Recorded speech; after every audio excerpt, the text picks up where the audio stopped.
आज आपण कुरकुरीत सुरमई फ्राय करणार आहोत. त्यासाठी मी अर्धा किलो सुरमईचे काप घेतलेले आहेत. यामध्ये पाव चमचा हळद, पाव चमचा मीठ व्यवस्थित चोळून घेतलेले आहेत. अर्धा चमचा लिंबाचा रस आपण सर्व फिशवर घालून घेऊया. मीठ, हळद, लिंबाचा रस आणि आलं लसूण पेस्ट हे सगळं व्यवस्थित फिशला लावून झालेलं आहे. आपण 20 ते 25 मिनिट आपण याला मॅरिनेट करायला ठेवूया. फिशला लावण्यासाठी आपण एक मसाला तयार करणार आहोत. 3 चमचे काश्मीरी लाल मिर्च पावडर घेऊया. 2 चमचे धने पावडर घेऊया. चवीनुसार मीठ घालूया. 1 चमचा गरम मसाला घालूया.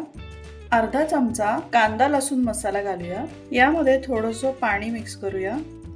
मसाल्यांची अशा प्रकारे पेस्ट तयार होईल इतकं पाणी आपण घालूया. ही पेस्ट आता आपण फिशवर लावून घेऊया.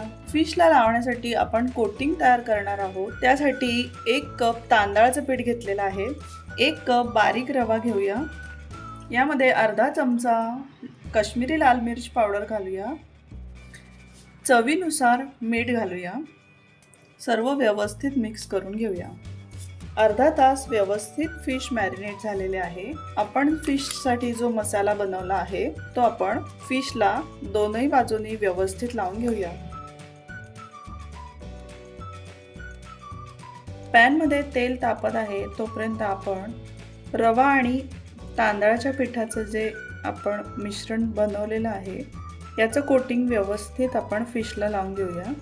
4 ते 5 पळी आपण तेल पॅनमध्ये घालणार आहोत. मीडियम टू हाय फ्लेमवरती आपण तेल तापवून घेणार आहोत.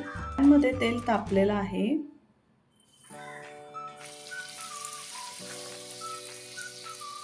मीडियम टू हाय फ्लेमवर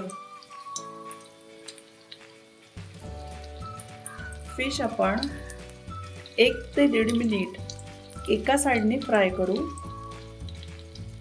त्यानंतर आपण याला पलटी करून घेऊया आणि सेम दुसरी बाजू अशाच प्रकारे 1.5 ते 2 मिनिट आपण व्यवस्थित फ्राय करून घेऊया. फिश छान कुरकुरीत फ्राय झालेले आहे. याला आता आपण प्लेटमध्ये काढून घेऊया.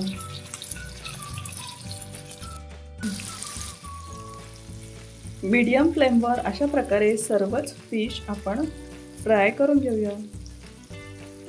कुरकुरीत सुरमई फ्राय सर्विंगसाठी रेडी आहे.